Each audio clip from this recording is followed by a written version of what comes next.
The Playdate Season 2 is here at last, meaning for the next 6 weeks we get 2 fun little games a week.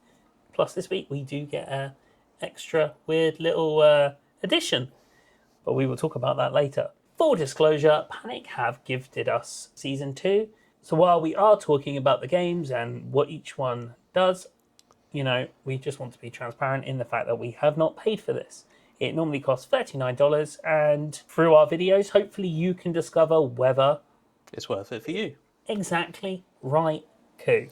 So let's dive in with the first game, shall we? So yeah, week 1's already underway. Week 2 will start from tomorrow. By the time you are watching this, it will probably be in full swing. Yeah, that's true. So first week's games is Fulcrum Defender, which is a nice kind of like, I want to say space shooter, but I don't know whether it really takes place in space. Basically, subset games. Yeah, you use the crank to move like your kind of, it's not an arm, but it's like a line of sight, and then you shoot things as they are coming in from the like outer edges, and then as you get later in the game, they move, they take more shots to hit, and like you overheat and all kind of fun things like that. So if you like to manage a few bits and you have to like swing your crank around and try and stay, and you get lots of upgrades and stuff as you proceed, but it's a nice fun little game that you can jump in and out of and have a little bit of fun here and there. And of course we also got Dig Dino by Dom2D and Fáyer, I believe their names are. Now this for me is worth the whole $39. Why do you say that, Kate? Oh, this, like, I tried this, like, first of all, the art is amazing, right? It's got really good audio, but it's such a fun, addictive game. Now, it is quite short. I beat it over, like, 2 days of, like, casual playing. There is a handy little feature where you can reset everything, because, so basically the premise is... Sorry, let me stop you there. You can tell he loves this game, because this is the fastest and most expressive you will ever hear Koo talk. Yeah, I'm just trying to cram it all in. Wow. So the premise is you're like an intern working for like an archaeological like dig team, and there's like a newspaper covering this, and so you have like a little sandbox area that has layers. It's a bit like kind of Minecraft-y, not in that sense, but like you go block by block. And then you have a shovel, that's what you start with, and you can dig and dig and dig. And then there's things like rocks in there that you need to use a drill to get rid of.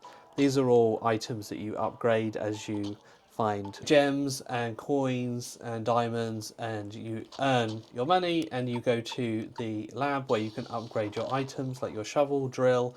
Later on you unlock things like bombs, which let you get rid of a lot of the dig site much quicker.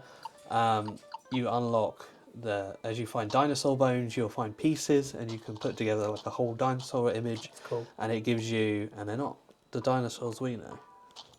Little spoiler there. And it gives you a rundown of like, some info on that dino. You have to unlock find a lot of dino bones to unlock the next map thing. Okay. There's only 3, so it is a very short game, but it does have a pretty interesting story underneath it all. Highly recommend.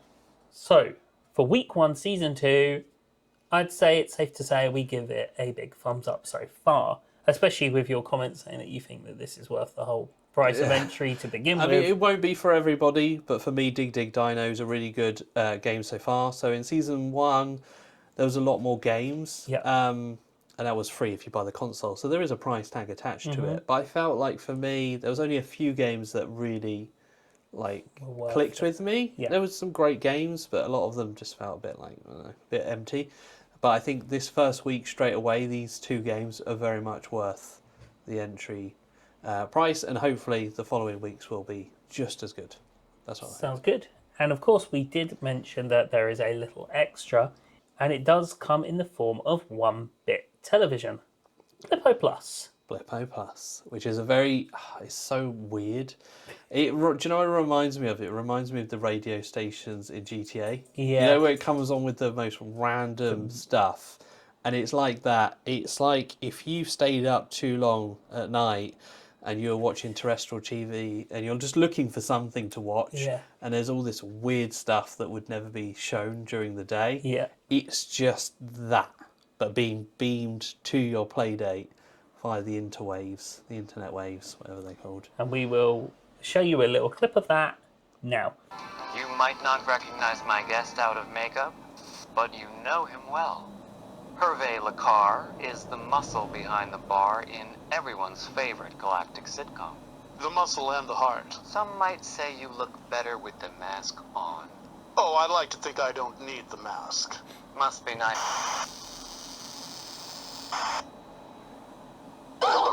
That feel better, Zeno? I forgot what agony it is to be alive. Oh, wasn't that your whole bag? Forsooth, but this is an oversimplification, for suffering is ecstasy. Walk us through that one, would you, buddy? Well, a deficit of desire is, of course, a form of suffering, but it also drives us to seek ecstasy. I see, yeah, I see. And yet... QED, suffering is ecstasy. You must have been fun at Honey, the street loaf is actually really good. You want a slice? You see before you the Veneer family, winding down a picture-perfect day in the picture-perfect cabin they've rented for the winter. Mother is adjusting the curtains, and father is tending to his files. The children are playing a game of nozzle-duck. An ordinary scene, an ordinary night. But this... Welcome to Femtofacts.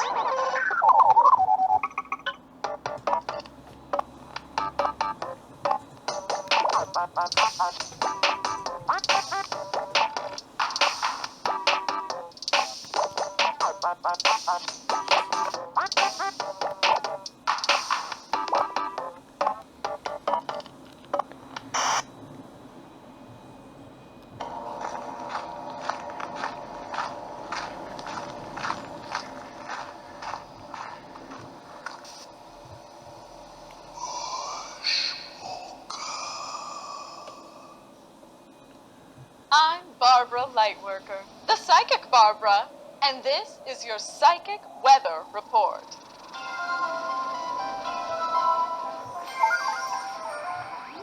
Oh, I'm feeling winds. Winds of change. Billowing gusts are blowing in from far beyond. They feel refreshing, but beyond the blowing, I sense a strong techno signature. It indicates an intelligent presence, intentions still unknown. You know what we think of Playdate Season 2 so far. What are your thoughts? Have you dived in? Have you tried out some of these games? Or are you holding off to see what all of the games are like at the end? Let us know in the comments below.